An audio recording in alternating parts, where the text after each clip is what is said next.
and that body of knowledge called the Vedic library, just many, many thousands, hundreds of thousands of volumes, accumulated over many, many years. Now, during colonization, something very interesting happened. First, colonization means to go and steal all the valuable things. That's why the British called India the crown jewel in their empire, because it had the most valuable things to extract. But here's the part that's been overlooked. What we call philosophy, science, mathematics, psychology especially, all of these so-called Western academic disciplines were all pieces of knowledge of what the Sanskrit calls Vedic Vidya. They're all part of systems of learning who we really are and of working with and cooperating with the world around us, with nature, which is called Prakriti in Sanskrit. This Prakriti, or cause and effect world, is temporary. So, of course, we need to learn how to work with it, but it has rules and we need to learn to follow those. Now, here's where the colonization of ideas happens.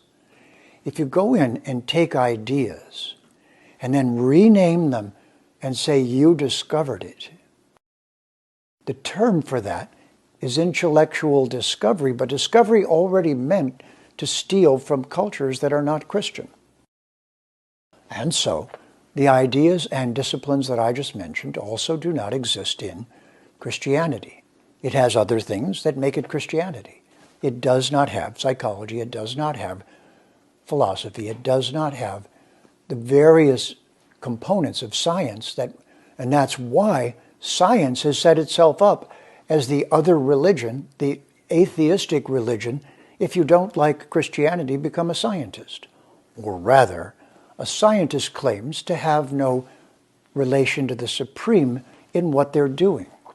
That division is dividing up the spoils that came from colonization, that were taken, especially from India, and then integrated into Western civilization unceremoniously, without a thank you, without recognizing the root Sanskrit language in the Greek and the Latin and the English and the Romance languages and the Russian and the Slavic and all of those Celtic, all of those cultures directly root back to Sanskrit. So there hasn't been time, because colonization hasn't really ended. We still live in an exploitive, profit-only world, for the most part, with rare exceptions and notable ones when it happens. Indeed, there are people trying their best to care for the world, but the vast majority are residually exploiting it. And this is the dilemma that we're in the world right now. And what we call, I'll give you an example, psychology. So psychology, famous psychologists like Carl Jung, Sigmund Freud, Abraham Maslow, William Sheldon, each one of those psychologists stole a piece of Vedic knowledge and made it into their theory. It's just as colonized as a jewel or as wealth and gold that was taken from temples in India and now is in the museums in England. So it is that the ideas were taken. I'll give you an example. Abraham Maslow, the psychologist, said there are levels of development in a human being called hierarchy of needs. And that hierarchy of needs is vertical and goes from the base of the spine up to the top of your head. Now, in yoga, that's called the Kundalini, and the stopping off points are called the 7 chakras. Maslow simply stole that, gave it his own language, made it into his theory. He discovered it. Similarly, Carl Jung went to India, saw Shiva and Durga, the male and female divine, and he said, in a letter to a friend of his, I finally understand the universe. It's male and female divine. Because that's not in Christianity. No one says that in the Abrahamic religions. Not in Judaism, not in Islam, not in Christianity. No one says male and female divine. India starts with male and female divine. Jung saw it, and he said, but if I tell this to the people of the West, they won't accept it. So I'm going to call it anima and animus. So there's another one. And the famous William Sheldon discovered, so-called, that is to say, borrowed, stole, the view from India, from Ayurvedic medicine, called the three body types: skinny, nervous, high-strung, vata; medium-build, muscular, pitta; carrying weight and softer body tissue, otherwise known as kapha. So three body types: vata, pitta, kapha, made of 5 elements: earth, water, fire, and air. The vata, the nervous skinny type, more air and more space. The fire types, more fire and then some earth, some water, but not so much. And then the kapha, the earth and water type, mostly earth and water with a little bit of fire and air. What did Sheldon do with that? He called vata, the slender nervous one, ectomorph. He called the one with a little more weight, the one made of earth and water, endomorph. And then he called the fiery one mesomorph. He simply used Latin, called it his own system, and made an entire system of psychology around those body types, archetypes. The word arca is Sanskrit. It's for the sun.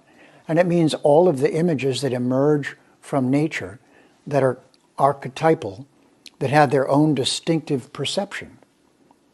So I'm just giving you 3 examples because our time is short. But try to see that those 3 so-called schools of psychology were actually simply stolen from yoga, taken from the heart of the Vedic civilization, from Ayurvedic medicine, from yoga, from the process of personal transformation and growth. So that colonization is called intellectual discovery. You take something, it's not in your culture, you rename it, you disguise it, and you go, ta-da, I just discovered something. I discovered it. No, you colonized it. You stole it from a culture. I'll end with this. Sigmund Freud, his contribution was psychoanalysis. So guess what? Psycho is the Greek Psyche, the goddess of butterflies. When butterflies are flying around flowers on a bush, the Greeks say the goddess Psyche is there. So psycho is Psyche, butterflies. And analysis is to look at something in great detail. So this is a yoga, and the butterfly, don't you wonder why the goddess of butterflies? Why does psychology mean freeing the butterfly? Because as an artistic metaphor in yoga, our immortal self is a butterfly. And right now we're a caterpillar busy eating the material world. But someday, if we're lucky, we become a butterfly. Psyche logia. Sigmund Freud didn't invent it. He just twisted it and called it his own. Vedic Vidya means shining the light of truth. My name is Kavindra Rishi, Jeffrey Armstrong. See you next time, and have a Namaste.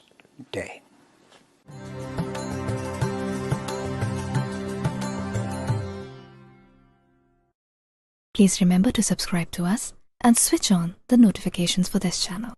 For our other social media links, more content, and to support our work, please visit citti.net. Dhanyavad. Namaskar.